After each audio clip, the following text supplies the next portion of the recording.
Hey guys, what's going on? Today's video is just to show you how to remove this cabin filter and cabin filter housing in order to get access to the engine. If you're going to do service on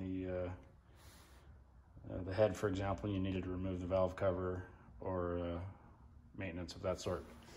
So all you need to do is, there's a cover here on the cabin filter. There's 3 fasteners here, here, and here. You just need to give them a quarter turn. There's springs under them.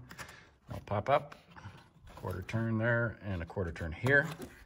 And then the cover for the cabin filter. Just sway it a bit and it'll come off.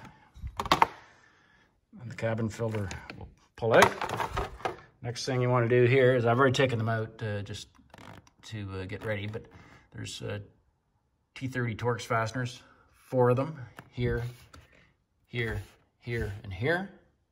I'll remove the last one and then we'll show you how to pull it out. Once you have the 4 T30 Torx fasteners out, you'll need to remove your wiring harness from this